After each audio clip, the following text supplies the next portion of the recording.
see if you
can only do.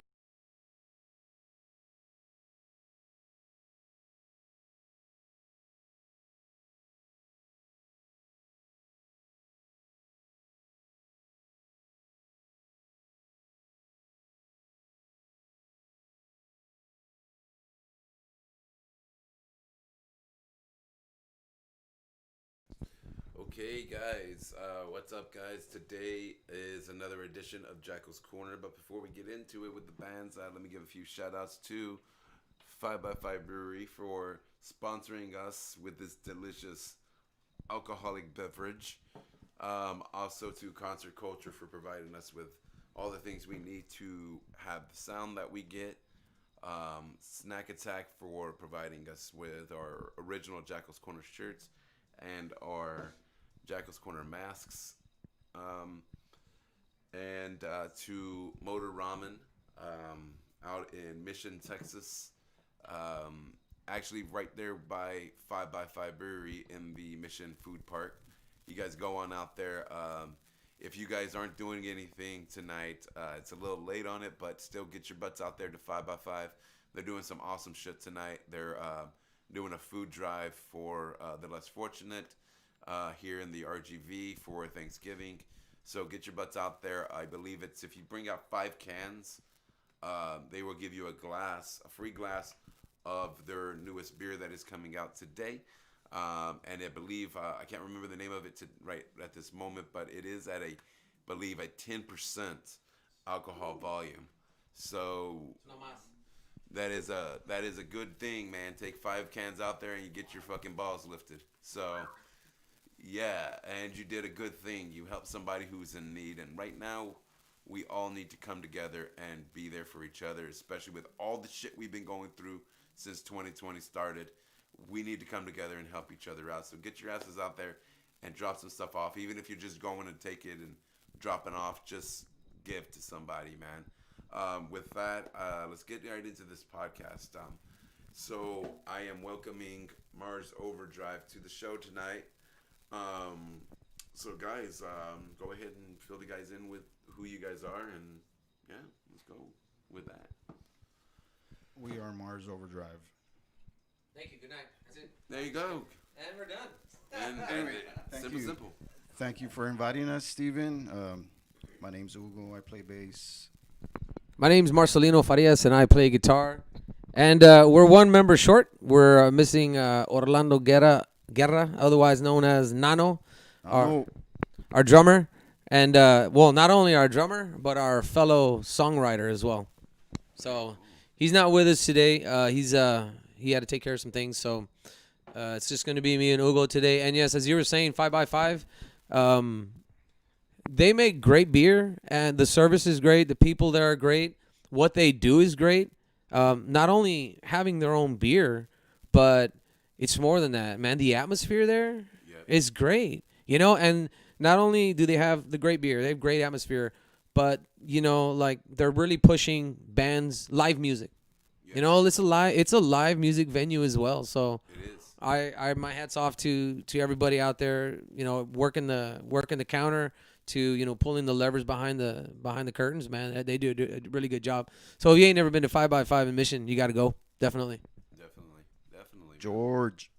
Yes. We love you over here, George. We never say anything bad about George. Never. He's a great guy. We weren't talking about him earlier at all. So if your ears are burning, it was Nano. It was Nano. We're gonna blame Nano for a lot of things tonight because he ain't here. He can't defend himself. Nano's gonna come off on the couch, right? But yeah, man. So what have you guys been doing since this whole COVID bullshit lockdown crap? We look at each other. Looking at each other, just that's it. I think we might have taken a month off only. I think when it started in March, we were all in our houses during that toilet paper. We all remember Yeah. that fiasco. Don't eat anything that's gonna make you go because there's no more toilet paper. And then mid-April or early May, mid-April we started messaging each other with ideas and riffs and Yeah, we lyrics. we took it seriously like everybody else, Yeah. and we didn't do much. you know, everybody was drawn back. Like you had to like take a step back and like, what's gonna happen, man? And it wasn't even day by day type of thing. It was like hour by hour. Like what's happening? Like what's gonna happen? So we did take some time off from each other, from music, but after a while, you know, that itch comes back.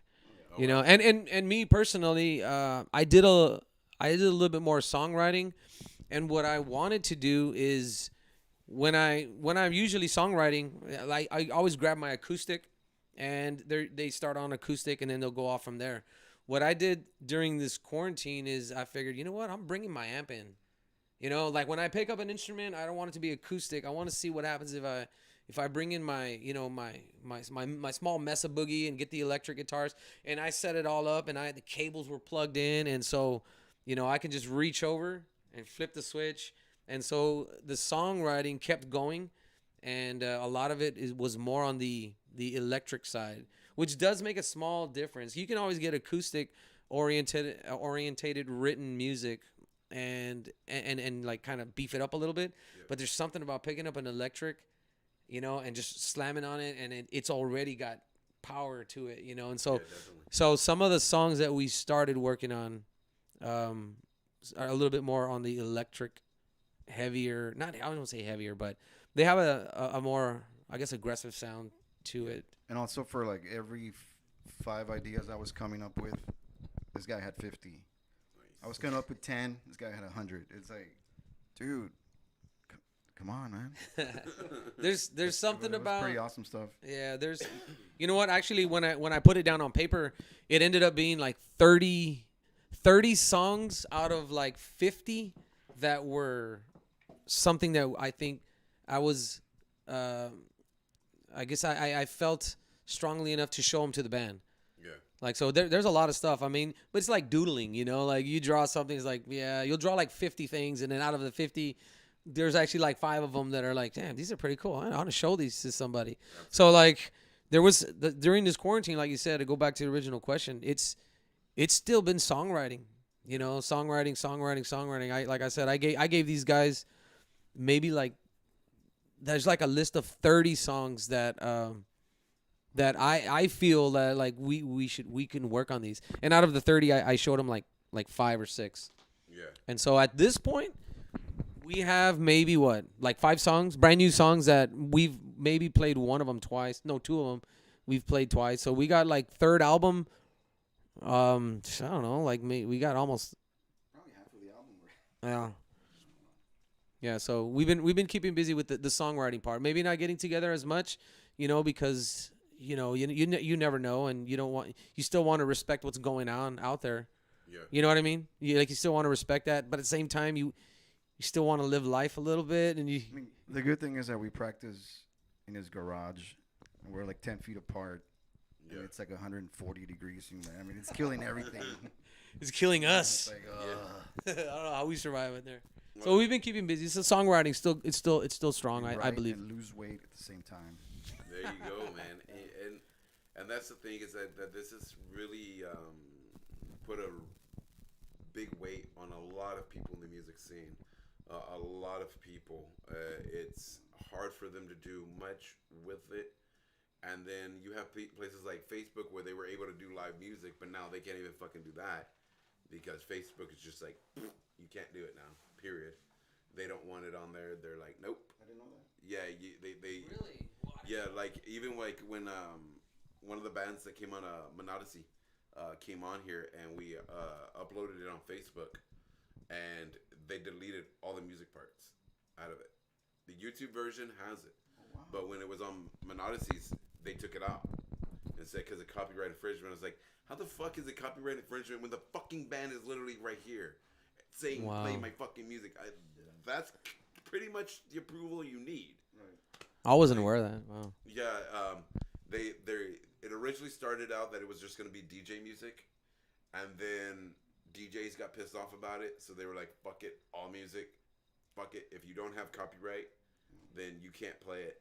And then they were like, "Well, no live, period. They'll let you play it. You think it's recording live, but it cuts all the audio out." Wow. Yep. That's crazy. That's why he's Mark Zuckerberg. He's an asshole, man. Yeah, and that's fine. That's fine because all that's gonna do is fucking piss people off when they're gonna leave. This would be the time for fucking MySpace to come back. Nice. I think there's a whole bunch of accounts still alive on there. Anyways, my account's still on there. Like fuck it, dude. I mean, MySpace, you had more freedoms, man, than you do on fucking Facebook. Facebook wants to censor every fucking thing. What was the dude's name? MySpace. What was his name? What was the dude's name? Tom. Tom. Call us back, Tom. Yes. Freaking Tom. Remember the picture? Yeah. He never changed that picture. What was he doing? You can only see like what was he doing? His wife walked in. Oh shit! I'm on MySpace, and then they like MySpace. that's how I was a bit. I'm on MySpace. Right. Poor Tom. He just wanted to make friends, and we all fucking betrayed him. I'm still your friend, Tom. Tom's like, man, fuck all you guys. But yeah, man. They have this new one coming out. What is it called? Parlor or some shit like that. It's supposed to be like a social media type of thing. It's supposed to be like Facebook with no censors. Oh. So they say if you get sand in your panocha too much, then don't go on there. I hate when that happens. Right? So it's definitely a place for me because I'm the guy who say whatever the fuck I want, and I go to Facebook jail like fucking forever and a day. I'm always in there. So much so my friend literally bought me a shirt that said Facebook inmate. I was like, it's the most accurate shirt I've ever owned. But I'm always in there because I don't give a fuck. The way I see it is that's my page. You don't fucking like it, don't go fucking on it. Right. Simple as that. Like, you already know what I post. You see my profile. You're like, yeah, that looks like a guy that does some drugs and posts some weird fucking shit. You know? Fernando Guerra says, bring back MySpace. Oh. Orlando Guerra. Let's bring it back. Yeah, the cool thing about Nano, which Orlando, what we call him Nano. Cool thing about Nano is that when we are in the garage, and yeah, we're still a garage band, man. Like we still work in there, right? So, thing with Nano is that like I'll bring a song, and I'll have the structure right, and I'll play it, and it's very rare, really rare, and I love this from Nano. It's really rare that the drummer says, "Stop, hold on."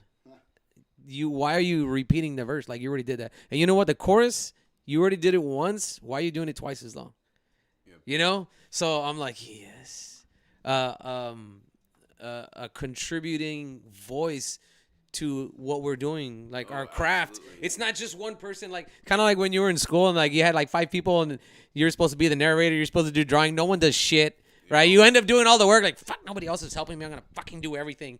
You know, it's not that type of band. It's not where I go and like, shit, no, I wrote the song and nobody's contributing. So it's like, what's the point? Like, Nano will, and I tell you, man, sometimes I'm like, shit, I'm gonna introduce the song and I gotta write. What is Nano gonna say? Like, I'm already thinking, what the hell is Nano gonna say? I better make sure that I got my shit right before I present it, because if this guy doesn't say nothing, Nano's probably gonna say something. So I need to make sure it's.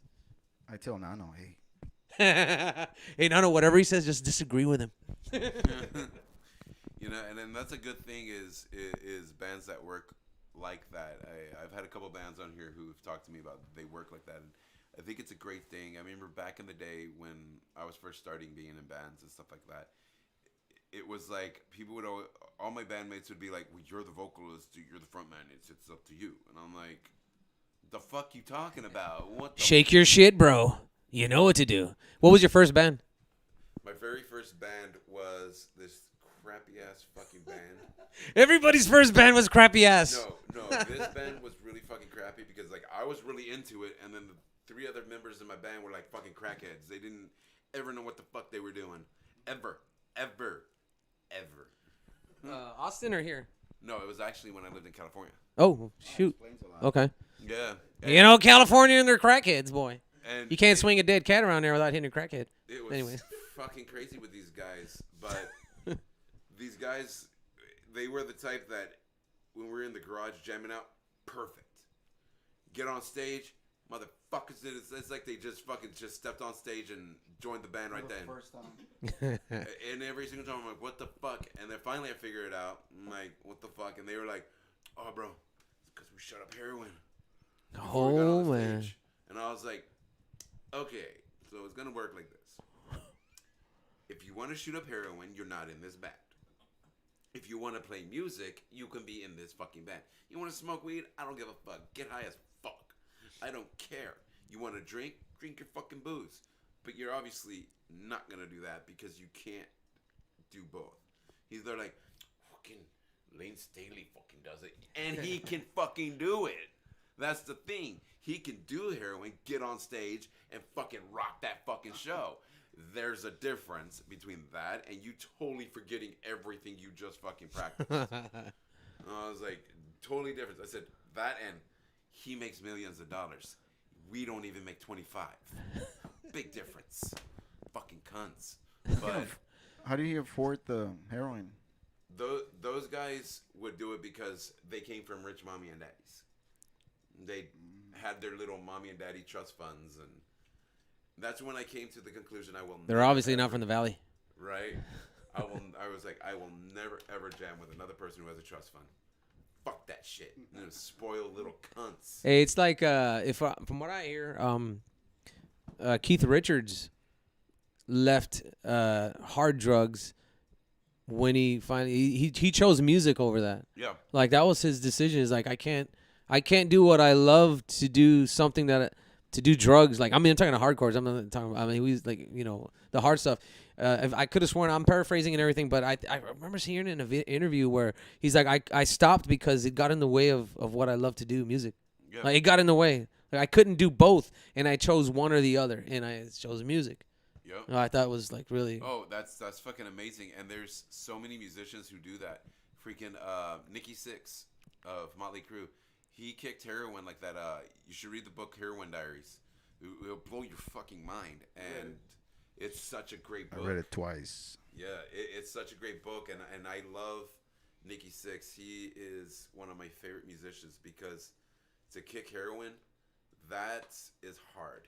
That is the hardest battle you're going to go through of kicking a drug is heroin. Heroin literally makes you physically need it. And he did this. And he went through a lot of ridicule from a lot of fans that were Motley Crue fans. Which, fuck that, they don't deserve the title of saying Motley Crue fan. Because anybody who would tell someone like Nikki Sixx, you're a fucking poser, you're a fucking pussy for getting clean, is a fucking bitch. And that is not a fucking fan. That is not. Because all we want is our musicians to be good and healthy and living. People don't understand. If Nikki Sixx didn't do that, he would be dead now. We would have no Nikki Sixx. We wouldn't have 6 a.m. right now, which is one of my favorite bands. The great band. Great band. And I applaud him for that because there's so many beautiful musicians that could be here today if they just had the strength and support to get off of it and not have to risk fans talking shit and walking away. Like, that's some fucked up shit. To fucking tell... I get it. If you're just nonstop being a heroin addict and you're being a junkie and falling off stages and fans are like, fuck you, I'm done with you, that's one thing. But when they say, I'm getting clean, and you say, fuck you, I'm done with you, get out of here. They don't need you anyway, you piece of shit. Fuck that. I encourage all musicians to live a positive life. If they can get, if they're on a drug and it's fucking their life up, get off of it. Rock and roll is not drugs, and people need to understand that. It's so cliche that people think that now, and they always say, "Oh, you're a rocker, you must do a lot of drugs." Well, it's not all about. Define a lot. What do you mean a lot? Give me a scale here. What do you mean by a lot? If only we knew a pharmacist. But I really believe that. I really believe that it's more rocker to have gone through that and say, you know what, now I'm getting off of it and fighting that addiction and getting clean than it is for somebody to just say, oh, well, fucking, I'm a rock star. That's right. I'm going to do drugs and fucking fit the fucking image that has been cut out. Fuck that. The whole thing about being a rocker is that it's rebellion. Why would you want to be fitting into a cutout cardboard of what you're supposed to be? Fucking do whatever you want. I don't get mad at musicians for that. The drummer from Viberhaven, Matthew Garcia, he's clean and sober. His guy's never touched drugs. He doesn't want to. He has no desire for it. And that's fucking awesome. That's awesome when you can, especially to stand in a rock and metal world and be straight edge. Fuck, dude. Hats off to you, my man, because that is some brazen, big ass fucking balls, bro. Because it's hard every way you turn. Oh yeah. Somebody's like, "You want some coke? You want some The work weed?" hazards. Yeah, the work hazards. Hey, you guys need some hazard pay. Yeah, man. I hear that. So you guys, I know you guys got quite a bit of stuff on Spotify. We were actually jamming to it earlier, and I must say, I am like, every time I hear you guys, I get more impressed. Oh, thank you. Single time. Thank you. I've come up with this thing that I've started doing. I'm going to be making this playlist of bands that are from the Valley, but don't sound like they're from the Valley. And you guys are definitely one of those bands. You see, a lot of rock and metal bands, they have a certain sound. You know it's from the Valley. You know it is. It's a lot of the metal from down here is really aggressive, and I love that. And you got a lot of people that are old school down here. They want to keep it old school. But you guys, like when I was listening to you guys, I was like, what the fuck? Why are they not signed yet? What the fuck's going on here? Like Jesus fuck, because That one bilingual song, dude. Yeah. What song? I don't know how it started, but it started in Spanish and then went into English. I forget the name, dude, but I was like, That's The American Way? The American Way. yeah, that's Oh, bilingual. I didn't hear what you were saying. We were setting the stuff up, and that song came on, and Jay just looks up. He's like, yeah, dude. What's wrong with these guys? It's a hot song, dude. Thanks. It's our goal for Los Lobos to hear it and Yeah. call us and say, hey, man, can we cover it? So we So can say tell them no. no way. Write your own damn songs. We saw Los Lobos. Putos. We s- Just kidding. Just kidding, Rosas and David Hidalgo. Love you. We saw him at. Where did we see him? We saw him last year. You saw him at Green Hall, dude. Amazing. they're we love amazing. Los Lobos. Yeah. But back to I guess Going back to Nikki Six. going back to George Rice. Nah, just kidding. I was gonna say one thing. My bass strap used to belong to Nikki Six. A friend of mine stole it or took it when they played here in the Valley 15 years ago. The strap came off and he took it and he kept it and he gave it to me. I want to believe that story. Tell all my I believe friends you. That's Nikki Six's strap. I mean, why is that guy gonna lie to me? If Google doesn't disprove it, then I believe you. And I can ask Google right that's now. my that's the bass thing, strap. though, is that Nikki Six is very known for doing that type of stuff. He actually has his strap actually is built that way where he can hit a thing like that and it flies off. Yeah, because And it flew so off and he. Yeah, because he lets fans have them. Right. Yeah, that's cool. Our guest tonight. Nikki. Hey, what Our you trying to do, guest. make me have another heart attack? Because it went like that. He grabbed it, and my friend says that he got that fake blood, and he spit it on his face. So I believe that. Yeah, and I've always loved Nikki Six, man. He's something It's one of special. my favorites. Oh yeah, He's I okay. can tell with your the way you look and all that. You have the whole Nikki Six. He's all right. I mean, he's good. You know, and I've always been that way. I've always, when I first got into Motley Crue, I always saw Nikki Six. I was like, yeah, that's the badass. That's the fucking badass. You know, but then again, I have to give some. Speaking of Motley Crue, you have to give love to Mick Mars. Not a lot of people give love to Mick Mars. Love McMars. Yeah, and it pisses me off when people talk about Motley Crue and they'll talk about everyone in the band, but not Mick Mars, and I'm like, fuck you. Yeah, he's super underrated, man. That's why I named the Like, band Mars Overdrive. No, I didn't. Oh shit! That would've I been thought it was because of me. Yeah. McMars Overdrive. Mick Mars overdrive.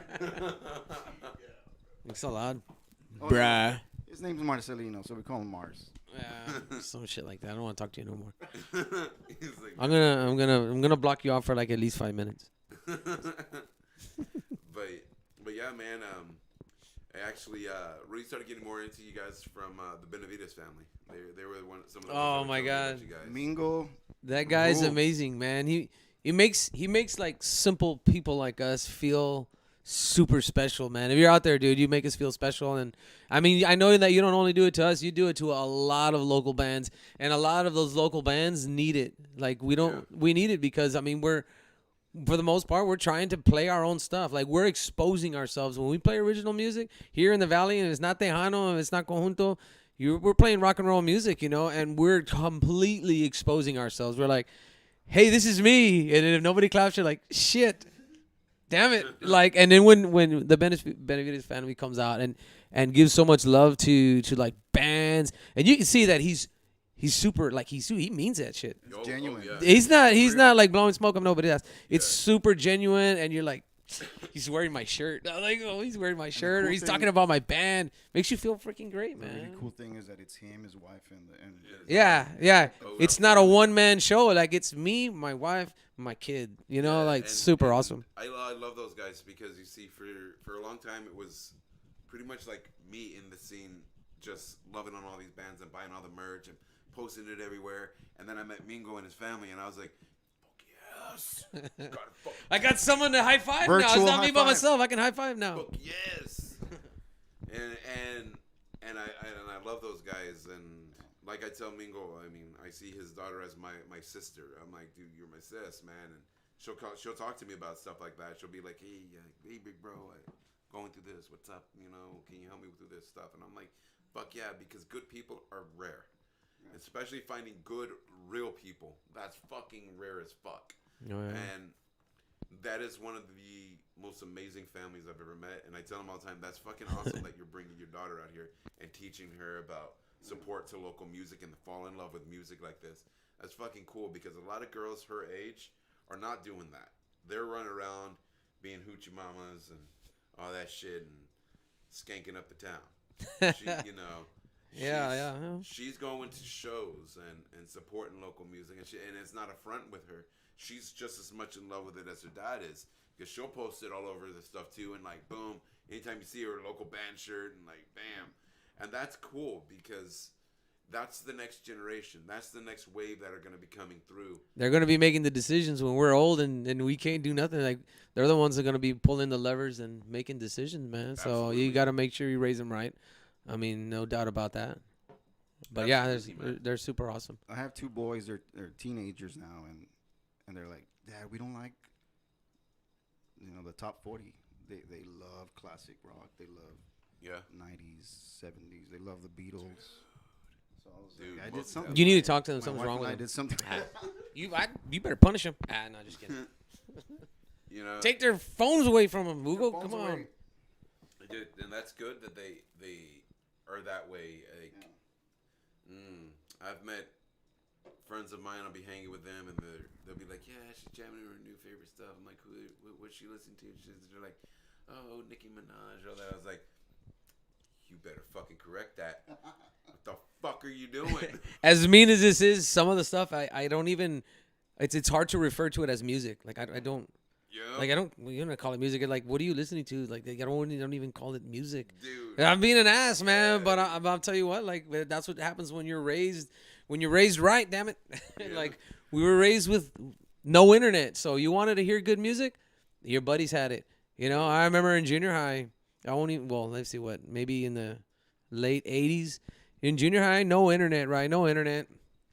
You got none of that social media. So if you see your buddies book that used to have book covers. We used to have these things called book covers. So when you see your buddy's book cover and it says like Anthrax on it, you're like, all right, well, we're friends. Yep. Like, I don't know you. I don't know your family. I don't know your race or nothing. But since you got Anthrax on your book cover and I got like Megadeth on mine, well, we're now buddies.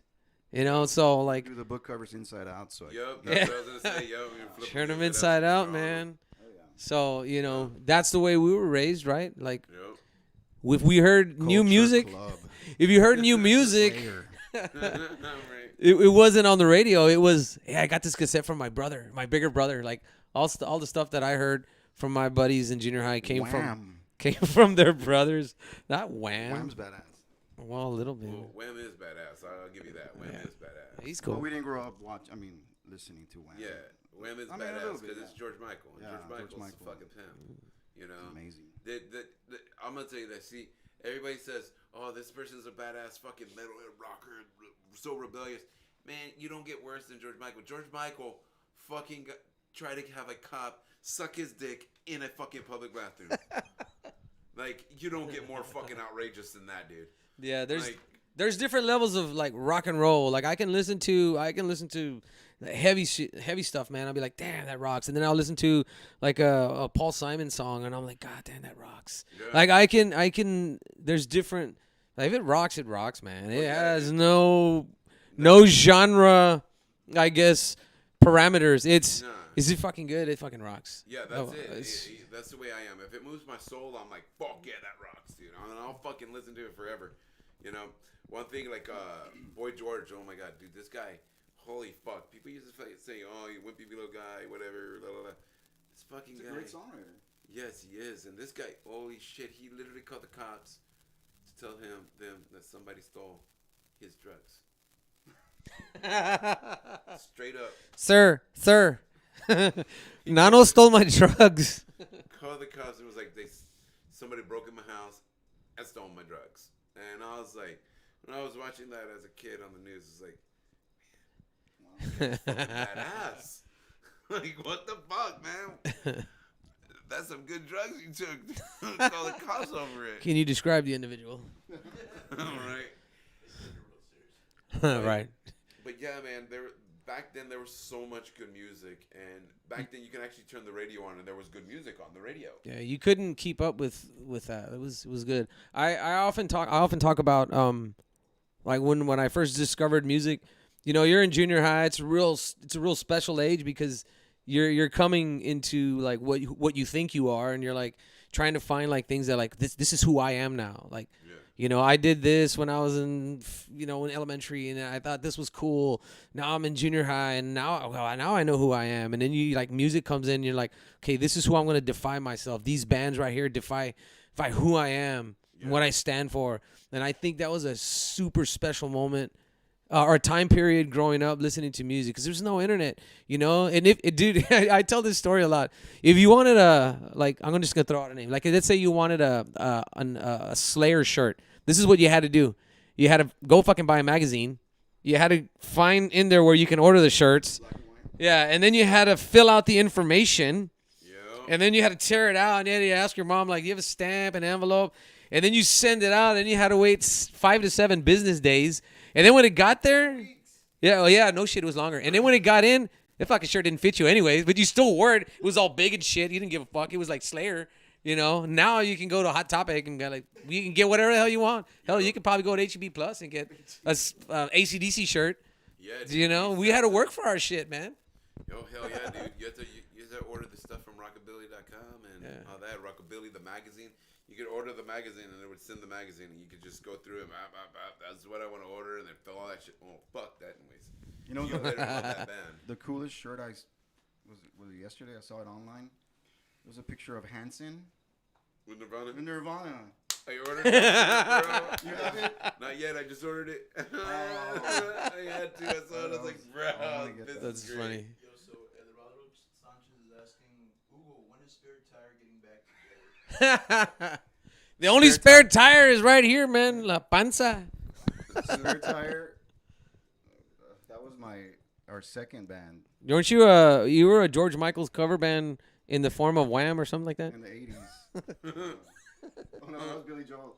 Billy Joel 80s. So anyway, that's my friend Wayo. We were he was my guitarist. We had a band called Spare Tire for about 3 years, 1992, 95. And then I met this guy. No, that was Our eyes, like we locked. We were just like, we just locked eyes. So anyway, Wayo. Wow. Miss you. Did I just say that out loud? The name of the band we were in? What do you mean? Point Blank. Numbe. Yeah, Point Blank was cool, but no, you were in Salt, and I thought Salt was a great band. I thought they were amazing. I was in Hey, how many albums did you I have? was in a band called Salt. 2 albums? No, 3 of them. This guy was in Rosin.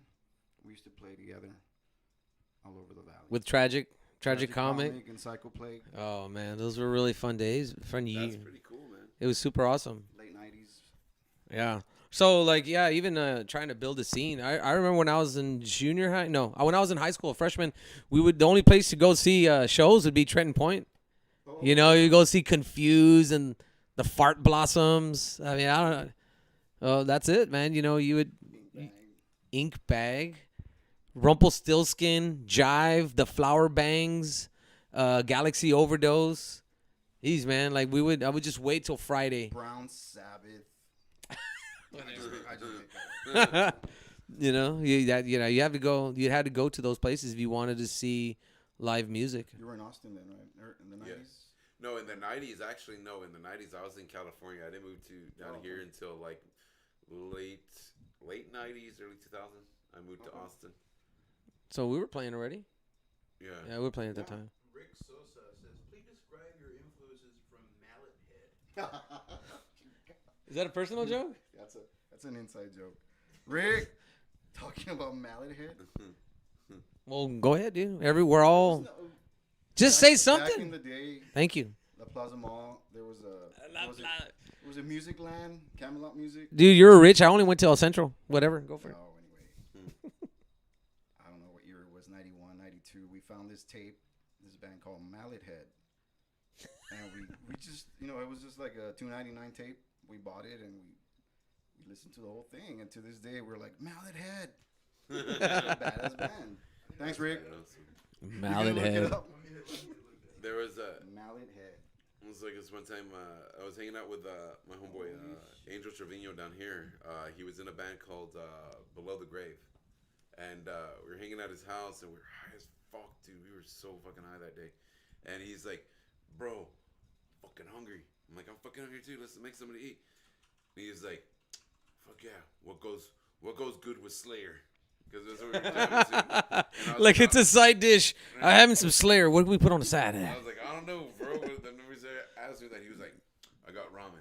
Fuck yeah. Noodles and Slayer. I was like, fuck yeah. Noodles Sounds and like it goes Slayer. together. Let's do Noodles this. and Slayer. But yeah, I mean, man. that I might have to- skeleton dog and Slayer, they go together. Yeah. Yes. Except he's not breathing anymore, but it's all right. He's not moving. He got Slayer. But yeah, man. So You found them? Mallet Head kicks This ass, guy bro. found Mallet Head. Mallet Head kicks Coming at you from El Centro Mall. Plaza Mall. Oh, whatever. We didn't do Central Mall. Ooh, in the face. Look at PSJ. We would go to Central Mall to make fun of people. Oh, man. Damn it, boy. Was that you? I never went It's to. permission of PSJ. Yeah, graduated puro in misión. yeah, dude, damn. 92. So we love the Good same deal. bands. So It's very true. about this time, I like to get into some music of your guys. I know you guys got some stuff on Spotify. Anything particular? You guys, First album or second? anything you guys want? I'll tell One you. of each? We could do as many as you want. I'll tell you what. One of each, Yeah. man. Okay, well, I won't say like play this one, whatever. But we were at 5x5 Saturday. This past Saturday, beautiful car show, beautiful day. All the food trucks were out. Super amazing, right? And so we're finishing off our set, and our drummer's like, "Hey, let's play In the Light of Day." And I'm like, "Okay, cool." And then we ended up finishing the set. I'm like, "Damn it, man! I don't want to hear. We wanted to play In the Light of Day. It didn't happen. Whatever. Damn it. Okay." So we're hanging out there. It's late. And, the 5x5 has the PA going on, and they're just playing music. And all of a sudden, In the Light of Day comes out. And I'm like, yeah, this is really cool, man. And here's the thing. And I was telling Hugo, when you record an album, right, during the whole process, all you're doing is listening for mistakes in a way, right? So it's hard to, like, enjoy an album. You finish the album, you're like, well, I spent, a month or so listening to where's the mistakes, not – oh, this is fun and we had a good time. And so when I was telling you, I was like, when that song came out at 5x5, when it came out, everybody was having a good time. You didn't listen to it, listening for mistakes. Everybody was having a good time. It was late. It was dark. That song was on, and I was like, man, this is pretty fucking cool. Nice. Like it's pretty fucking cool. The song's great. Whatever. It was my band. Whatever. It was just the moment. Like it was. Yeah. It was cool. And now I'm listening to the song without being in the studio, being like, well, where's the mistake so we can fix it? I was listening to it because it was fun and everybody's having a good time. Right, It was right. really cool. So I think from the first album, that's a really cool one. And the light of day. The light of day. You know, the other cool thing is, sorry, I'm on talking here. The other cool thing is, no, I won't shut up. The other cool thing is, when you listen to our albums, Yeah. if you listen to one song, you can't say like, oh, okay, I know what this band's about. I tell a lot of people, like, just listen to the whole fucking album. Yeah. Like, just take some time to listen to the whole thing, or else you're not gonna understand who we are. I don't care if you don't like it. Like, you can not like it at the end. You can be like, this shit, I don't like it. Dog, that's cool. But you need to listen to the whole thing if you really want to have an understanding of, like, what me, Hugo, and Nano, what these three dudes are about, like, from the Valley, that we're not apologetic to what we do. Like, listen to the whole album. Just listen to the whole thing, man. And there's gonna be a song in there that you might actually like, you know. Yeah, absolutely. I believe Anyways. in that wholeheartedly. It's called the American Way. Right. Yeah, the American It's the way. American way. I get it now. This guy went to Central Mall. You know he went to Central Mall. If you read the lyrics for that song, in the chorus it says, "I'm the American way" with a G, way. And then the last chorus is W-A-Y, like, I'm the American way. I mean, it's pronounced the same. Yeah. It's just, I guess it's a hidden meaning. So, Don't play that. in the light of In day. the light of day. No, I meant not to play it. That's No, don't play it. for you not to play it. Nah, I'm just kidding. Like some mallet head. Put some mallet head on, bro. Okay, so I think we're gonna be playing some Mars Overdrive. What songs are we gonna be doing? My choice from the first album, I think, is In the Light of Day. I just thought it was cool because of that moment. That was Saturday. But I don't know, Hugo. What do you think? Okay. Nano, hey, Nano, help us out here, Nano. I'll pick the second song. We'll do Okay. 2 songs. Yeah. Oh, Blood Moon? Is that what you said? Oh, I'm sorry. I thought you meant, I'm sorry. Well, one from the other album, I guess. Find the Way. Find the Way. This is W-A-Y, not Put a ways, American Way. way, find a way. Find the Way. On the first album, My Way. You know what? We'll go ahead and put the third one on the bilingual one. Okay, or do that one instead of Find the Way. Okay. In the Light of Day and the American Way. Those 2. They roll off the tongue. Yeah, that's fine. They're rolling We up have as long as you guys want. Oh, the We don't have a tongue. time limit. Oh, I brought my sleeping bag. We're good. We're good. We're good. We're good. We're good.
Exploration. It's in our DNA, and there are new worlds to explore. PlayStation. Feel closer than ever to the best music. Say yes to Galaxy Buds Live with all-day comfort fit and amazing spacious sound. Warm their hearts with Galaxy Gifts at Samsung.com/gifting. I spent 9 years in and out of the prison system. Companies didn't want to take a chance on someone with a history like mine. But within 3 to 4 days of searching on Indeed, I was offered a job. They gave me an opportunity to make something of myself.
right, guys. Well, we are back now from that little break for some music with Mars Overdrive. Hope you guys enjoyed it. We decided to change out the second song to a video, so hope you guys enjoyed that. We'll get right back into this podcast. So, guys, tell us a little bit about the video. What's up with that? Well, the one that they just showed right now. Yes. Well, yeah, I won't say who the wizard was. Well, it's well, you know, I think really what that video does more than anything is it shows the like our character. You know, the fucking video is stupid as hell. It's not to be taken serious in any way. No, at no point we were like, we gotta make it look fucking cool and shit. We gotta do this. We gotta look Here's the serious. thing, though. When it comes to music, fucking serious. Yeah, the music is Videos serious. is like, fuck, man, I'll wear that. Like, Yeah. who cares? Like, Yeah, so in the video we kind of figured like we would just be humorous with it, you know, like what else can you do? What are you gonna do? Try to make it like a really serious video with a camera? I mean, well, I guess you can probably do that with the software cry nowadays. in the rain, Yeah, you know, slow motion shots like crying and like Scott Stapp. Right. Right. We should do that next video. yeah. Well, there's plenty of time, man. But yeah, we went to Penitas. 'Cause I used to teach over there in La Jolla. I taught there for 10 years, and I taught at a school called Dr. Javier Sainz Middle School.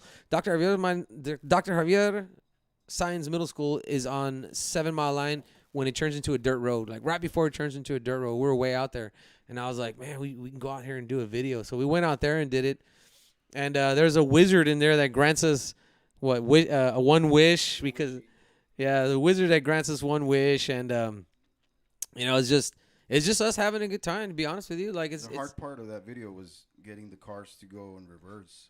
yeah, that was tough. You know, I mean, we had to close down the Close down expressway. the expressway for like 3 hours. And yeah, it was hard. It was tough, man. But luckily we have an unlimited budget. You know, and that's really where it comes in because Thanks, George. because you know we Sponsored by 5x5. have so much money. But yeah, now we're just really just goofing around. And I was saying earlier when I got home after that, like my daughters are like, "Hey, Dad, where were you?" And I was like, "Well, what else do 46-year-old men do? We're out in like orchards, dressed up as wizards and granting each other wishes and stuff." Like it's like, "Oh, cool, Dad. All right, Cool, Dad. Thank you. yeah, that's a normal Saturday, you know." So yeah, that it was just goofing around. In fact, I think we have like maybe 4 videos? No, 3? I think it's 4 of them. There's one that's kind of serious. No, V3. V3 is Just serious. explain. Yeah, Before we forget, a shout out to Chewy, the Alubel. producer. Alubel Chewy Studio. Alubel, if he's watching, hermano. Definitely.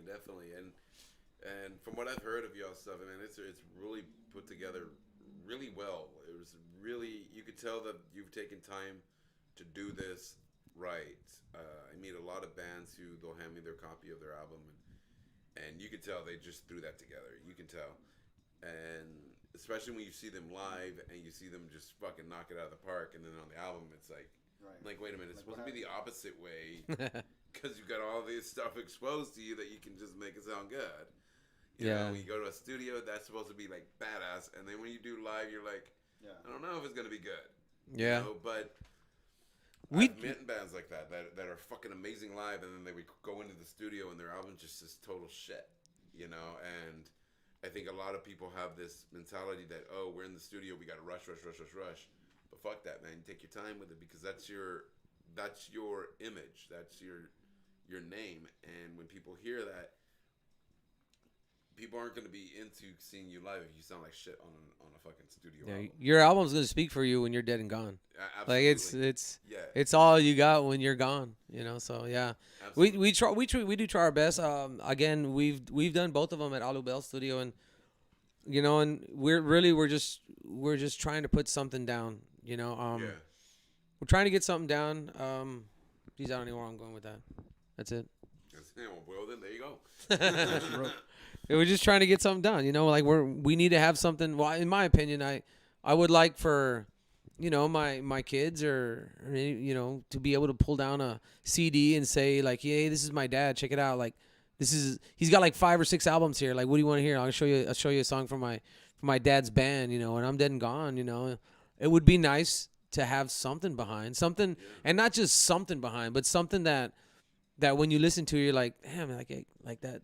They sound good. Like these three dudes, because we're only three dudes, man. Yeah. These three dudes sat down and they actually worked it out. They actually put it together with care and with some sort of plan. So. Oh yeah, definitely, dude. And that's the basis of it. I mean, you look at it like Rush, three dudes, and Rush just fucking dominates because they actually give a fuck about what they're putting out.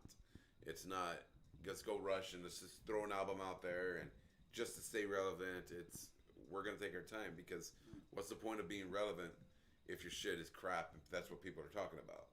I'd rather somebody say, oh, well, they faded away, but oh, fuck, they came out with this great fucking album 3-4 years down the road, but it's fucking amazing. It's better that way. You have a higher chance of actually getting out there and people hearing your shit that way. And you're right. When you're dead and gone, you can't do another live show. It's done. Yeah, your album's going to speak for you. Not only is your album going to speak for you, but the members of your band, too, make a big difference. Like, whoever you have in your band, I mean, it does make a difference, And the care that for us, all three of us take when we're writing, it's a big difference. Who do you have in your band? What are you trying to? What's your point? What are you trying to get across? Very special menage a trois. Yes. It is really special. And then if you've never been in a band, it's not that easy, especially when you're all dudes and you have to agree on one thing. Yeah. I mean, okay, it's one thing to like, okay, we're gonna play a cover and let's just all work on it. Hell, you don't even have to be in the same room for that, But when you get 3 or 4 guys in a room, and now it's like, okay, what is your lyrics? Really, that's kind of cheesy. What are you gonna be playing on the bass? You woke up Google. Sorry, Google. Like, what are you going to be playing on the bass? Really? That's kind of lame. And let me hear the vocals. Like, oh, the singing's not that. Like, all of a sudden, when you're trying to put something together, man, it's tough. So having the right guys with you, putting in their input and give and take and all that stuff, man, that's tough, man. It's tough, but in the end, when you finally have a finished product, it's like, man, all that it was worth it. Yeah. Worth it enough for the financial investment. Worth it enough to be like, we're going to make another fucking album. Yeah, like, we've got 2 in the bag. Let's just keep pumping them out. I think I was telling Jay, I was saying, like, at some point, you start to feel like like, for me, like, I start to feel like fucking time's running out, man. Yeah. Like, we need to write more. Like, I get into that, like, panic mode. I'm like, shit, we need to put, like, fucking 10 more albums out. Like, today. Like, right now, we need to do, like, 10 albums. It's like, I want to have as much music, and I want to record with as many people as I can. Like, look at all these new badass musicians. Jay Cortez. Yeah. Fucking kidding me, man? Like, Signs. Man, they're all great musicians. Charlie. Yeah. The guys from Tragic Comic. Yeah. Like, all these dudes are super amazing. I want everybody on our albums, man. I want to just record. Yeah, I fucking got those. Like, I just want to record, write music, and if you play an instrument, dude, you got to be in our song, like, somehow. Like, what am I gonna play? I don't give a shit what you play. It's fucking chords, man. Get in there. Yeah. Like, it's the Valley, it's us. Shit, man, we're all in the same team. If you're playing music, if you're playing anything else besides like conjunto, you're playing rock and roll. Shit, we're brother in arms. Yeah. Like, we're already, like that story I was telling you earlier. If your fucking book says Anthrax on it, mine says Metallica. Like, we're buddies already. Yeah. Like, we're already brothers in arms, man. So as far as music, man, I just want to record, write with as many musicians here in the Valley as possible. Yeah. Spikes on the Road, man. Randy Main and Sandy Main, they're great. Ron on harp, God, they're amazing musicians, man. Amazing. They're freaking awesome. There's so many good bands down here. So many amazing bands, I should say. Talented, extremely talented, man. Insane. One of my favorite bands down here, which is 2 of the bands that I really want to get on here, is October Roar is one of them. Amazing musicians, fucking insane musicians. But Mind Over Matter from Brownsville, man, holy fuck, man. These guys, young cats, but are amazing at what they do. If Check you that took out. Muse and Radiohead and smashed them together, you would get Mind Over Matter. Wow. These guys blew my mind when I first saw them. Freaking their vocalist, guitarist, he's sitting on the ground. with his board and just making all these noises, all on things, sitting there just playing, and I'm like, the fuck, man. That's what it's about. Stuff like that. It's that you take the norm and you extract the good and you turn it into something that is you. And that's a musician. A musician should be able to do that. A musician should be able to wow a crowd with what they're doing. And I see so many musicians out there that they can tear up a guitar, shred that shit, but they can't put it into a song, you know? And that's fine. It takes time. It takes time to learn that. It's not just given. You got to learn it. You got to say, okay, this works and that don't work and this works. And it's a hard thing. That's why I tell people all the time, you get into music because you think it's going to be relaxing. It's going to be a headache to you unless you really, really, really love what the fuck you're doing. Yeah, you're going to have to love it, man. Because it's a headache. You get a song out and you think it's great, and then your guitarist or your bassist or your drummer's like, well, wait a minute, I hear this in there and this is going to fuck up this and this doesn't sound right with this, and then you're like, well, fuck. Now you thought you had a complete song and you're starting right back at scratch. So you have to love what you do. And you can tell a person who loves what they're doing when they're on stage and when they're making an album. And you can tell a person who's doing it because they think that they're going to become rich off of it. Which, that is the biggest mistake you can ever fucking make in music.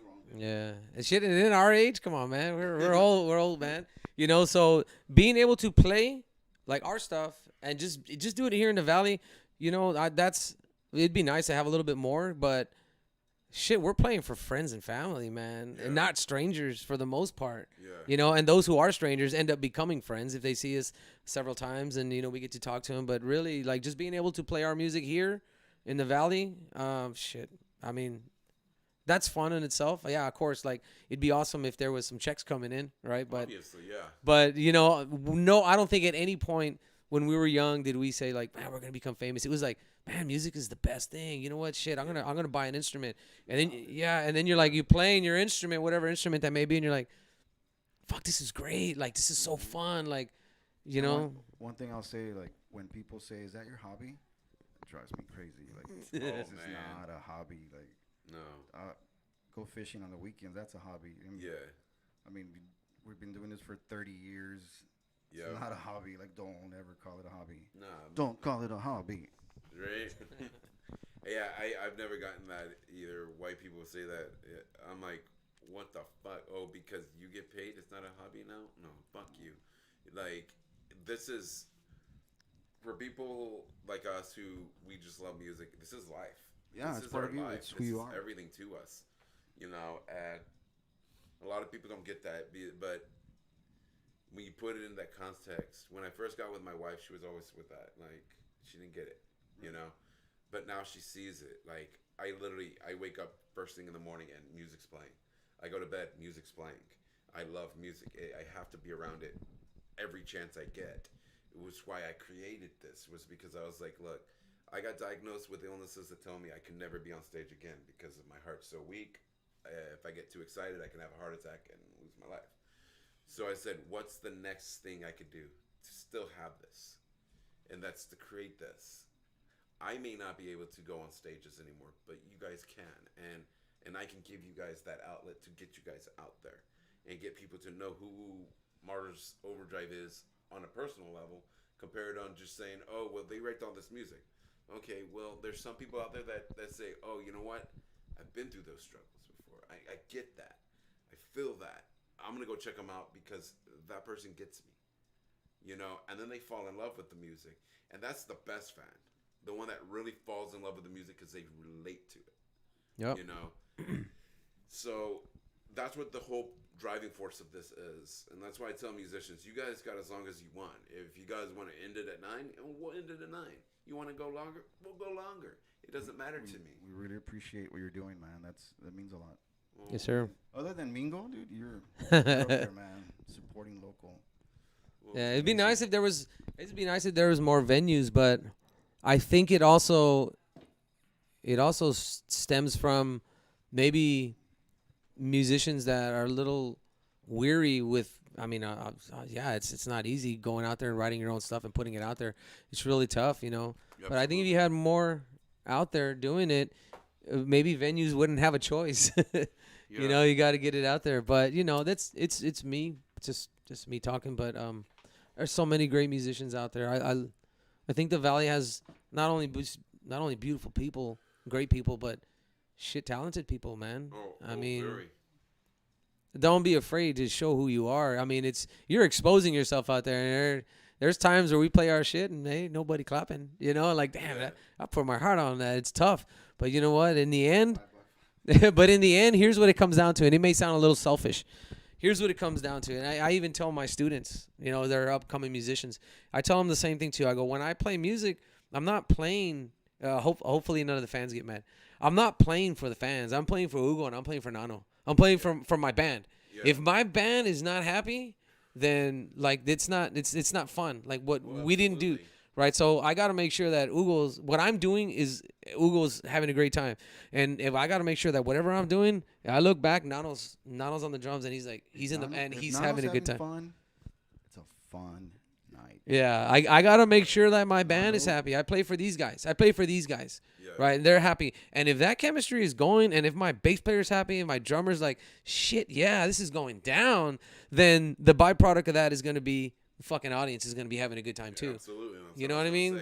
So I tell that to like my students, like play for yourselves, man. Like play for the love of music as an individual. Play for your band or your ensemble. Play for them, and then when you got that shit locked in, what comes out is going to be fucking gorgeous. Oh, absolutely. You know, it has to be. We played in New Braunfels, was it 2-3 years ago? I think we went 3 times. Is that for the Queen of the South? For Queen of the South, yeah. But there was one night, we went several weekends, and I think one of them, it was like, I don't know, 5 people in the audience. I mean, it's not our fault. Yeah. But I mean, we were having fun. After the gig, this guy comes up to us. He's like, you guys play like you're playing in front of 1,000 people.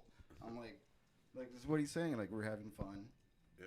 We don't care. I mean, you have to, man. You have to. And it's not. I'm telling you. It was a Sunday morning. No, and I'm not saying like, oh, it's so easy. It's not easy. It's not easy saying like, I'm just gonna play for my band. He's gonna have a good time, and anything we're gonna play, and the rainbow's gonna shoot out of our ass, and it's gonna be amazing. I'm not saying it's not easy.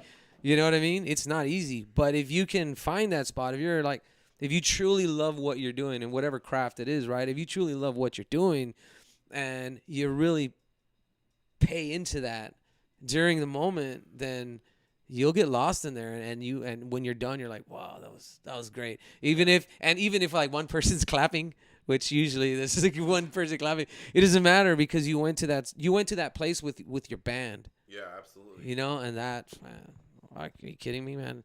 That's worth loading all that shit in the truck and unloading and setting up and checking if everything's working. And then playing for 3 hours, and then unloading, and then loading it up, and then driving home, and then unloading everything in the morning because you got home at 3:30 in the morning. Yep. It's worth all that when you can find that moment when you and your band are having a great time on stage. Absolutely. I 100% agree with that because there's a lot of times you'll see a band. You could feel what vibe they're throwing out. You can every single time. You can't hide it. That's one thing you cannot hide. You cannot hide emotion when you're on a stage. You can't hide authenticity like that. There's no way. And I love it. I love it when bands are having a great time. It's like the band I was talking about earlier, Viberhaven. They're the same way. Every single show. If you guys ever get a chance to see Viberhaven, check them out. They will blow your mind. These guys, everything they do is just 100%. They will not accept anything less than 100%.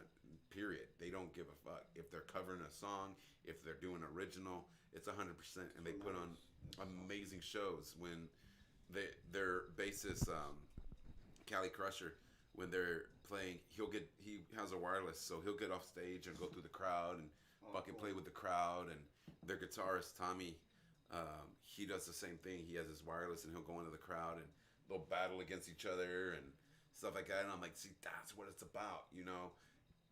Just having fun and just doing it. And so many musicians want to focus on, okay, I got to play this perfect and I got to stand straight and I got to do this. And fuck that, dude. Especially you're in a rock band, you're supposed to move the fuck around. Not be a fucking robot and just stand still like you're scared as fuck. And like people are going to feel that shit. Yeah. You know? No mindless movement. You know, can't just sit there and Yeah. have mindless movement. And everything has a purpose, right? Exactly, you know, and those are bands that I like. I like bands that get me moving, because I want to be able to dance to that music and jump up and down and feel like I did back in the '90s and checking out Stone Temple Pilots. Remember back in the 90s? Oh, wait, no, never mind. Remember back in the 90s? Oh, never mind. I remember like 99. I was graduating high school. Out of I was there. in my 7th band. Right? It's like. I was unplugging all the microwaves. Oh yeah. Y2K, bro. You know, and that's I think that's another reason why I like Vibrahaven, because they have that whole '90s vibe to them, and I'm like, that's amazing. And for the way, 90s rule. absolutely, was when I about 3 weeks ago I was getting surgery done on my back to have a cancerous tumor removed, and the doctor's sitting there talking to me while he's doing it and all that. He's like, "Oh, you look like a rocker. You like rock music?" And I was like, "Yeah." He's like, "Well, you're about to be 40, so you lived through some good music." I was like, "Yeah, man. I was born perfectly. I grew up in the '80s. I was born in the '80s, so I grew up with the '80s, but I had the '60s and '70s and '50s with my music. But my teenage years was through the freaking '90s." And he's like, "Yeah, all that's good except for the '80s. Nothing good came out of the '80s." I was like, "Ho." I said, "Hold the fuck up. Wait a second. You forgetting fucking people like Poison, Motley Crue, Black, freaking Guns N' Roses, Slayer, like Stevie Ray Colts, Vaughan, like all these SRV, bands, the Black Crows, all these, like he's all like," and I was like, he was like, "Yeah." I said, "Oh, okay, I know the band you're waiting for me to say, Bon Jovi." He was all like, "Oh yeah, it did come out in the '80s, right?" I was like, "I knew it. You were waiting for Bon Jovi." It's my life, bro. Right? But that always irritates me when people say that the '80s had no good music. I was like, what the fuck? There would have been no '90s if there was no '80s.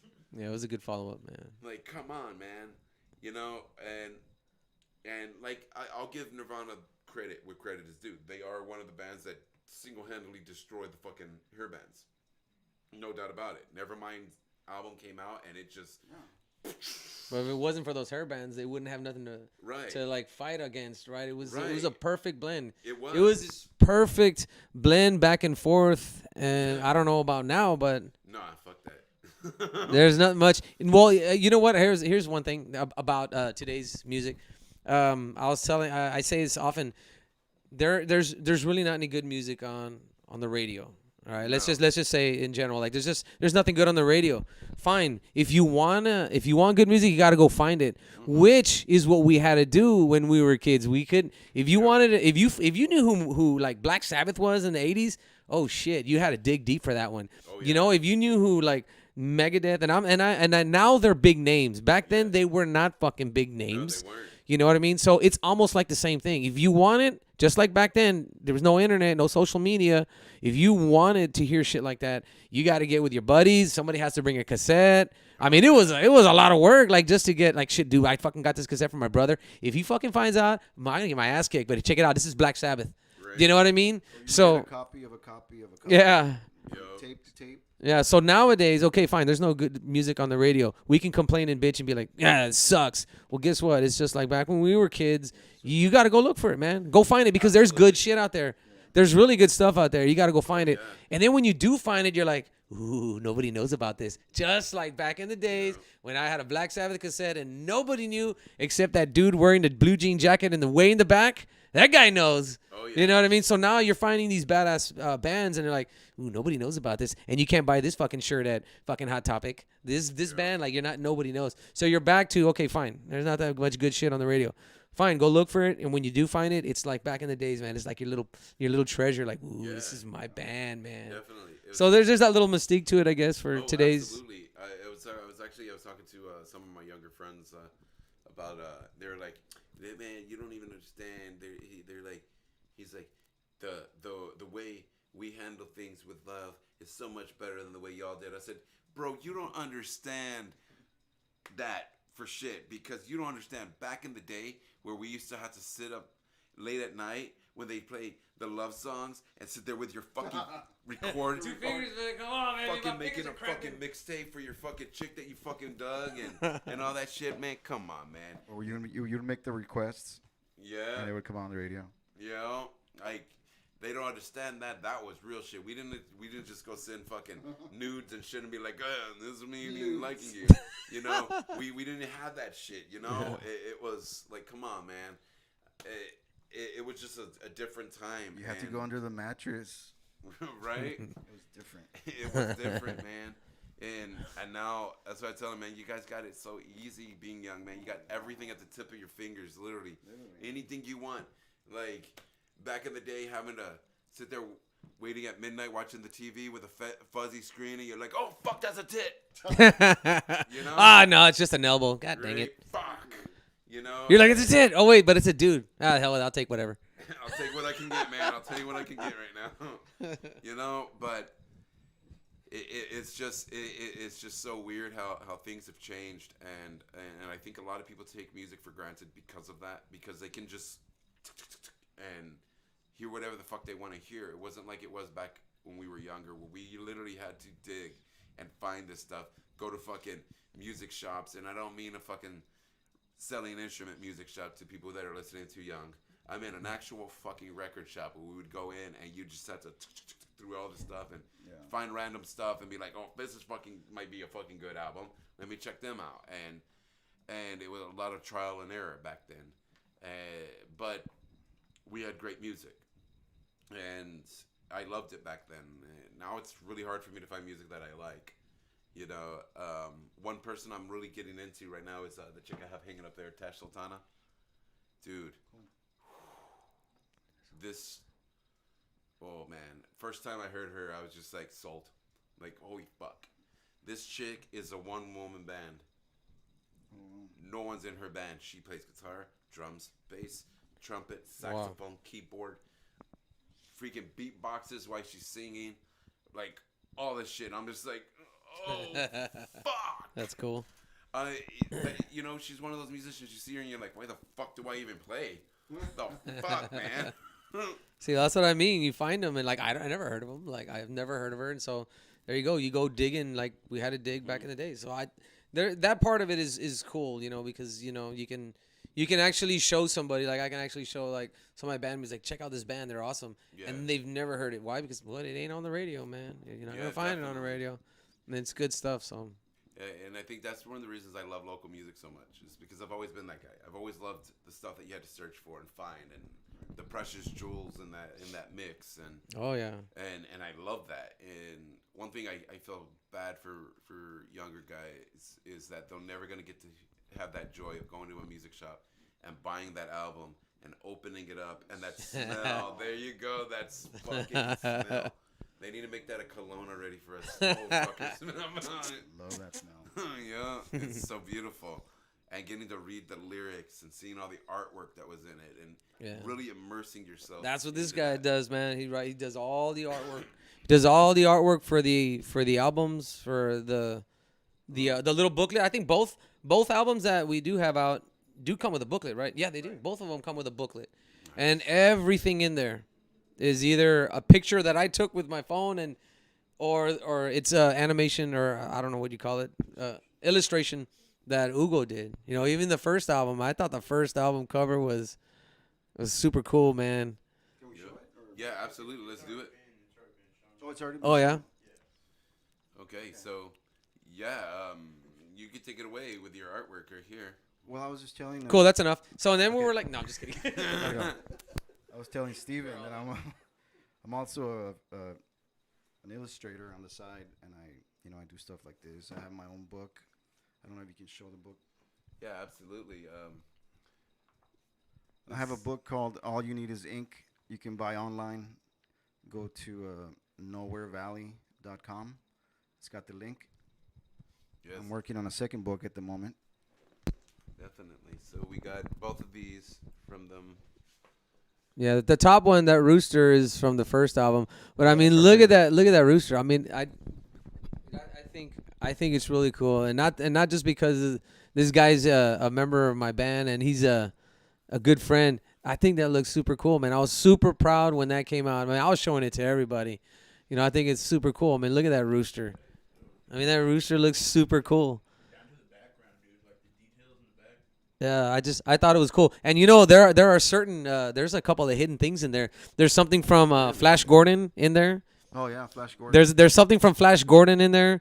V3, the song, the title, it's in there. And right? It's What was cool about it is that when I was illustrating it, I would send it to this guy. And Nano. This guy has a name, bro. This guy, Mars. Chester Copperpot. Marcelino. And then they would send me their notes. This guy was like, "Hey, can you make them a little meaner?" So it took like 4 or 5 tries, man. So it wouldn't look like that. That's true. It didn't So look like. thanks to Mars and Nano. But there, like- there it goes again. Like I say, like the, Yeah, the like input the from the input. band. Why, you know, if they really didn't give a shit, like if our drummer didn't care, he'd be like, whatever. You know, he wouldn't stop me mid song when we're in the garage and say, you know what, man, you already did that chorus, dude. Like, what are you doing it again? Like, it makes no sense. And I'm like, oh, okay, well, I'm gonna Like the fix it. piercing, that was his idea. This guy was like, "Give him a scar on his eye." I was like, "Okay, what else? Do I give him AIDS?" These guys. Sorry, man. Can you delete that? So what you're trying to say is Mars wanted a gigantic pierced, scarred up cock on there. Yes, exactly. His name is on there too. The name of the rooster's on there. You have to find it, but the name of the rooster's on The there. rooster's on his. On his. Cool. And there's if anybody, yeah, like all the kids know Flash Gordon, whatever. But anyways, you old fuckers do. Yes. 1980. Flash Gordon. 1980. Queen soundtrack. Yes. Yeah. So there's a Flash Gordon reference in there. There's the rooster's name is on his. It's there, and there's V3 is on there as well. And V3, you don't remember? On the V, there's a 3 on there. Okay, cool. Okay, cool. If you say so. I'm gonna believe you. You got to work. Nope. No, the lightning bolt. Oh, wasn't supposed to say. That's cool. Ain't nobody gonna look it up. Google ain't even gonna look it up. Right. Yeah, it's the on the eyeball you have the Flash Gordon thing, and then of course you have his name on his piercing. It's got the rooster's name. But I mean, I thought Stugel did an amazing job on that. And that's another thing people ask: is that your hobby? No. No. Drawing, illustrating, music, not a hobby. Yes. But yes, people will understand that. Don't ever say that to a person who has a passion or something. Don't call it a fucking hobby. You wouldn't expect them to call your job as a doctor or a nurse or a firefighter a hobby. Then don't fucking tell a musician or an artist or a poet or a writer or anything like that that their passion is nothing but a hobby. That's some bullshit. A hobby is something that you do on a spring day when you got nothing to fucking do. Not play music. Music is a passion and it's a love and it's something that is very offensive to a lot of people because they put their heart and soul and their blood and sweat and tears into everything they do. So it's a slap to their face. So just remember that. A key word to that. Don't say that to people, man. A simple your music is quite nice will suffice. Your music is swell. Yes. that will work a lot better than saying, "Oh, is music your hobby?" You know, building anime models might be a hobby, but writing music is definitely not a hobby because nobody wants to have to deal with the headache of that in a hobby. Yeah, but This guy guys, gets it. He gets it. yes. Billy gets it. He gets it. Yes. What? I was just born in the 90s. So guys, yeah, man. He's like, I'm punching out, man. My clock is done. So yeah, guys, go ahead and hit up this webpage to get his book. This is a really cool book. I've been skimming through this. It's got a lot of great stuff in it. So check it out. That way you guys can check out the awesome jog he did of Motley Crue. You guys want to see that? Yes, the webpage nowherevalley.com. There you go. It's easy to remember. Yeah. And also we have a webpage. Does anybody visit web pages anymore? I'm pretty sure. Okay, MarsOverdrive.com. My mom does. It's got a link to our Facebook, our Twitter. We have Twitter. Call it what you will. I was Instagram. born with it. If you can go to our YouTube page, just look up Mars Overdrive. Subscribe. Man, we really didn't get to promote that second album. We were gonna That's right. we were gonna do. We had plans for that second That's album, for but the second interview, right? We'll be back. Yeah. well, Hail to the Underdogs. Hail Yeah, to that's the Underdogs. that's the one. Website right now. Oh, cool. We didn't get to really go through that, man. We wanted to really like go out and play different places. We were just gonna promote the album. We even said like, you know what? Let's just bite the bullet and just play from here to Brownsville, here to the island. Let's just play little shows and whatever. And it's just the album, and we already know right off the bat we're not gonna make money. We're probably gonna just lose money on it. But you know what? Let's just do this little thing, promote the album, second album, just get it out there. You know, I think the second album really is like us three really like focusing on putting a product out there, that the songwriting process, I guess, putting us songs written well, and I was really proud of that second album. Not that I wasn't proud of the first album. The first album we were really green. Yeah. Even though we knew each other, we weren't in a band together. Right. I was still learning Nano, like the drum, our percussionist, our drummer. I mean, he's schooled, and that guy knows he's just so talented. And I was still trying to learn him on the first album, and then the second album, it felt better. Like, okay, my vocals, like I already know how to harmonize with Hugo, and now I understand Nano's drumming a little bit more. You know, I need to follow Nano. Like I need to follow my percussionist. Yeah, absolutely. And that's one thing I tell a lot of musicians is that bassists and drummers always get shit.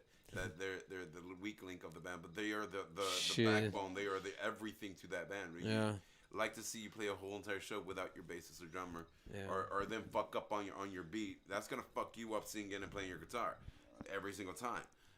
So they definitely deserve a sense of respect because they do hold up a lot of shit in the band, and I see it a lot. I see a lot of times people just diss their bassist or their drummer, and I'm like, why, dude?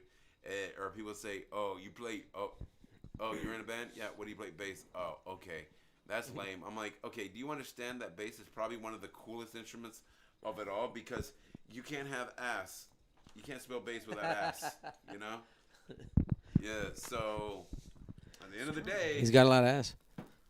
there you go. Puros nalgas el güey. You can't spell tar without guitar. I couldn't spell guitar, period. No, like that shit up.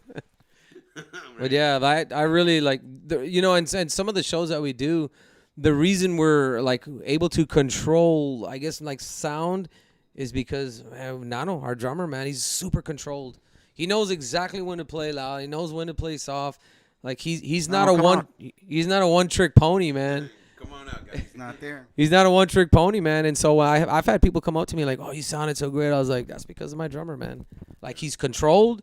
I mean, he's not crazy loud unless he needs to be. He gets loud when he needs to be loud. You know, he's super controlled, and so I mean, like, Great. And Nano has I'll been- never let go of these guys, man. Like, He's been in the band almost 5 years, and I mean, I'm gonna be honest. Since he started the band, the three of us have been on a creative high, nonstop. I mean, yeah. the What more do chemistry. you? What more could you ask for? If it's something that you love to do, that the other two people in your band feel the same way, Yeah, definitely. you can't ask for anything more. You can. Because if you're the only one on level 10 and everybody's on level 2, it's like you can't have that, right? Yeah. But I mean, the whole band is like they're just That's great. level 10, man. You know, as far as the passion and love for it, you know. Of Yeah, course, we absolutely. still got a ways to go. Like songwriting, we still got a ways to go. You know, but you know, at least we got the right people in here in the band. So Absolutely. And that's cool. I'm looking forward to you guys doing some more shows, and I like how you guys play. I like your music. I like the way you guys are live. I really enjoy it. I like high energy stuff. I like people who love what they do and have fun, because I'm gonna have fucking fun. I see them having fun. I'm gonna have fun, and I love that. And a lot of bands don't give that anymore, and you could tell. You could spot them really easy. And I dig it. I dig what you guys are putting out there, and it needs to be out there. Music like that needs to be there, because there's music lovers like me who need that music. Yes, there's shows that I'll go to, and I won't get too into them, but I'll go. It's decent music. I can enjoy myself, but then there's those bands that I go to, and I'm just like blown away with, and I'm just like fucking, I want to buy all your shit, you know. And you guys are those bands. You guys have that. Thanks. That I would be more than happy to represent, because I'm people who know me know I'm a very picky motherfucker when it comes to music.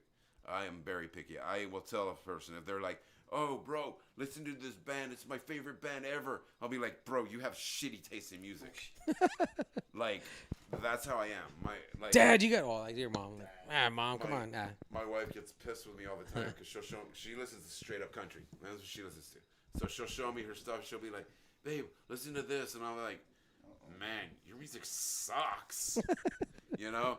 But that's just how I am.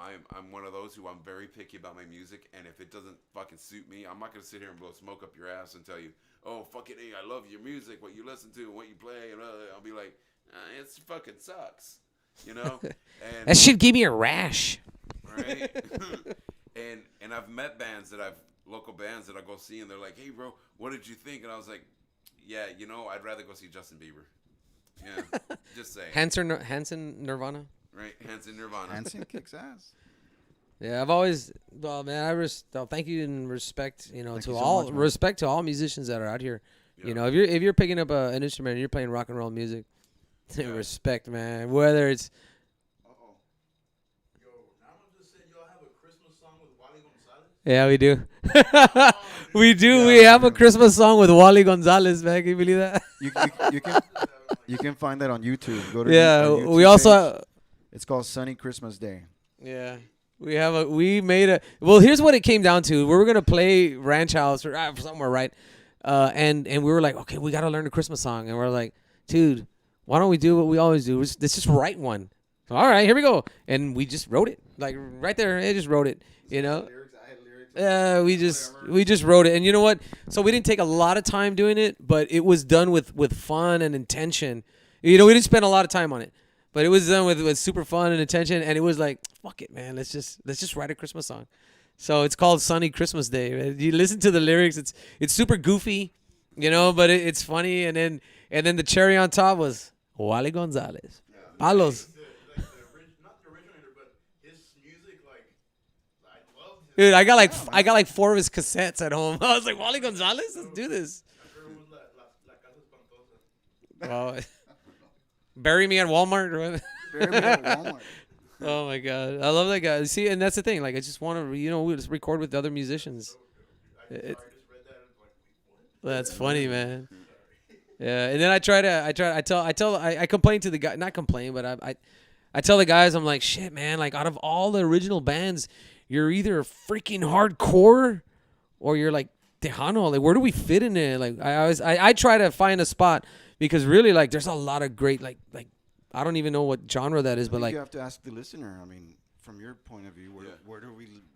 well, like you have like really good original bands that are like freaking heavy, you know, like. Yeah, but that's the thing with you guys. So I don't know where do we fit in? Like, don't shit, we don't. See, you guys we come anywhere you guys close are to more that, of man. You guys have that feel where I know I can go and enjoy a fucking beer, and I know that I'm not gonna have to worry about getting in a mosh pit, but I know that I'm. Unless my grandma's there, because she starts some shit, bro. Well, But anyways. but I would feel you guys definitely have a 90s vibe to you.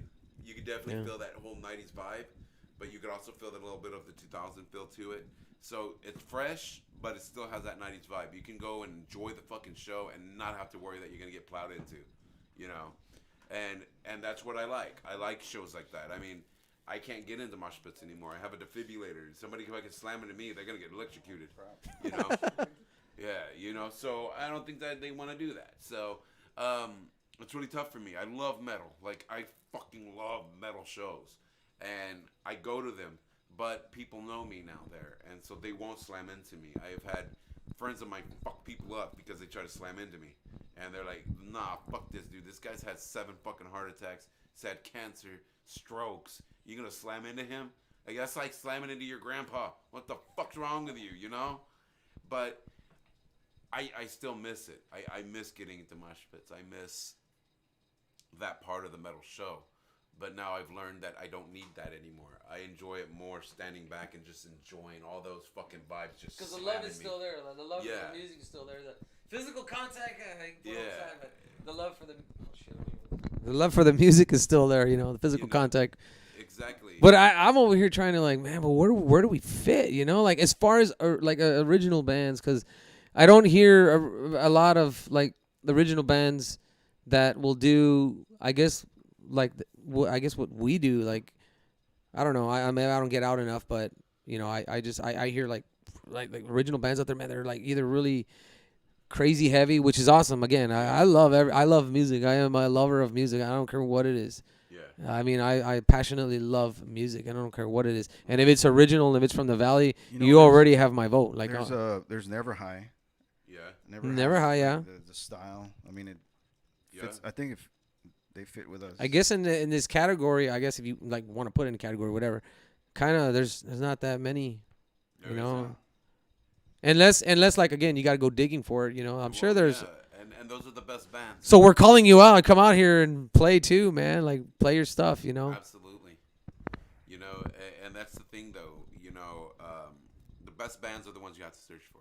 You have to think of it in a term of when you're looking for a diamond, you're not just going to find a diamond anywhere. You have to dig for it. You gotta get dirty, man. You gotta search get in the cave and dig. Yeah, Get dirty. and that's the way it is with a good band. You have to get in there and just find that good music. And to what's good to me may not be good to someone else, and what's good to someone else may not be good to me. That's perfectly And- all right, right? And that is, and whatever moves your soul and makes you be motivated and a better person than you were yesterday, then that's all that fucking matters. At the end of the day, that's it. It doesn't matter what genre you are in or any of that, or if your homeboy fucking likes it. If you like it, then fuck it. Fucking blare that shit as loud as you fucking can and embrace your fucking music. Period. That's just the end of that, on that, because I've never understood that people who will totally destroy a person, destroy them. I've had friends of mine that I've seen somebody put a CD on and they'll take the CD out of their CD player and throw it out their fucking car. And I'm like, bro, you don't fucking do that. Like I'll tell a person your music's shit, but if you like it, then fucking listen to it. But I don't like it, That's their choice, I have very few strict rules in my home that I will never ever put certain musicians on in my home because I just don't have respect for them, But and that's the thing. But with you guys are very diverse too, though. That's the thing. You could tell that you guys can swing into any genre pretty easily, and that's a very rare thing to find, a band that can do that. Because just listening to your stuff. Me and Jay kept looking at each other like, is this still them? Because You get a little confused. Like, did it go to somewhere else? Yeah, man. That's it, man. So that's why I say, like, I know we're going on kind of long, and I think I was supposed to go pick up my daughter. She got out of school like at 4:30, but we're still good. No, Typical Mars. she's still outside waiting. No, just kidding. She's in second grade. But yeah, I know you. I know, kind of going on too long. I think we're going like on hour 2 here, but yeah, you gotta listen to the whole thing. definitely. Like it's just who we are. It's just that it goes to show like we just love music. Anything. There's an acoustic song in there. All right, fine. I will say this, like, people have come up to us and they've said, "Beat My Soul" and V3. Those 2 songs are their favorites. Nice. Those are from the first album. "Beat My Soul" and V3. Those we have videos for those. Nice. Like they love those songs. Well, hell yeah, man. Well, we're at that, I believe. Yeah. It's gonna be like 10, I think. We're at Yikes. that part of the show Midnight. where we're going to go ahead and give all our shout outs and close it on out. So I guess we'll start with you, Mars. My shout outs. Well, first of all, to you guys, Jay, thank you for having us here, and 5x5 for sponsoring George, and really 5x5. When I say 5x5, I mean everybody out there. Like, I mean the people working behind the bars, everybody, stirring the pots when it's time to get another brew going. Like, my hats off to all you guys and everybody who comes out and listens to us. I mean, they have other places that they can be, but we have people that'll come out and they'll just check us out, and they'll take the time to say, you know what, it was fun hearing you guys play your music. So my hats off to all of them and to you guys and to 5x5 for sponsoring us. Alubel for, recording our albums. And Nano, I know you're out there, Nano, our third member, our backbeat, our brains of the operation. My hats off to them. And, of course, my wife, my kids, mom and dad who supported me throughout this whole thing.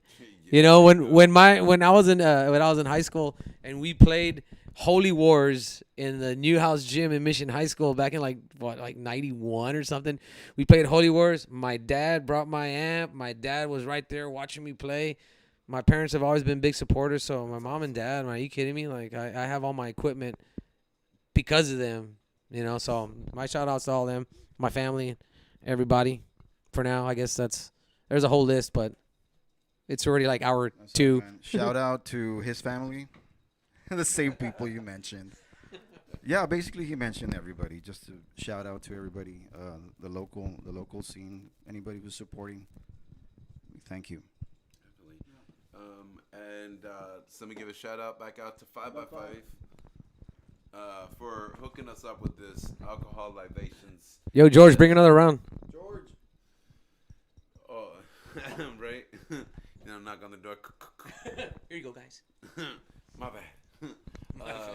Also out to Concert Culture for providing all the sound that we get here. Snack Attack, thank you guys for providing the shirts that you guys created for us. They're great. The fan base loved them. We will be getting another shipment pretty soon. And also for creating these face masks for the people of Jackal's Corner to keep us safe from all this COVID shit. That was really nice and kind of you guys to create those for us. We appreciate that. Also to Motor Ramen, thank you guys for believing in us, sponsoring us. We got your back just as much as you got our backs. You guys are out there in Mission. Go to the Mission Food Park. Get yourself some grub right there at Motor Ramen or any of the mini food trucks they got there. And then after that, why don't you just walk your butts over and get yourself a 5x5 and wash all that food down with a 5x5. Sounds like a great night. And then you get to check out some live music. So it's all in all a great night. And remember, kids are welcome at that food park and with the 5x5. And you can even bring your dog with you. So it's 100% family night out. Yeah, and when you wake up with a hangover, Jitters coffee. You got to get the Jitters, man. Absolutely. Ain't nothing like Jitters coffee. Absolutely. And actually, the 5x5's beer 40 millimeter is actually made with Jitters coffee. That's right. I forgot about that. That's right. So we'll hook that up. But also, I want to give a thanks out to my boy Jay Moniz. He sits behind Thank the you, Jay, camera for all sitting the here, time, man. And he takes care of everything for me. I mean, I'm serious when I say he takes care of it all. I literally walk in and sit in this chair, and he does everything for me. I don't have to worry about shit. He knows how I like the sound. He knows what we're looking for, and he always takes care of that. So a shout out to my boy Jay Moniz. You could catch him, I believe, on Tuesdays at Whistling Duck. And then on Fridays at La Monanica. And then Sundays during brunch at the Quarter in McAllen. The Quarter in McAllen is in the same shopping center as Suete North or Suete Uptown and Rockwell and all that. So go ahead and go out there and support my boy Jay Moniz. I will definitely be there and we'll be down to hang with any of you guys. So give my boy some love. With that, I also want to give a shout out to my wife who always has my back. She's supported me through all the crazy shit that I've been through and believes in me more than anybody. So Nothing like having a good woman in your corner. you got that right. And so just shout out to anybody who supports the local scene. Mingo Benavides, your family, amazing people. I will be hanging with you. Me and Jay actually will be hanging with you. I believe it's next weekend for Jalissa and Alma's birthday bash. We love you so much, guys out there watching. Keep supporting your local scene. If you know there's a local show, get your asses over there. It's a lot better than sitting at home and giving some big fat cats all your fucking money. So go support locals. Peace and love. Until I see you guys next week, watch out for each other. Wear a fucking mask. wash your fucking hands, and oh yeah, make sure you wash your fucking ass. After that, this is Steven Longoria saying peace and love to you guys from Jackal's Corner.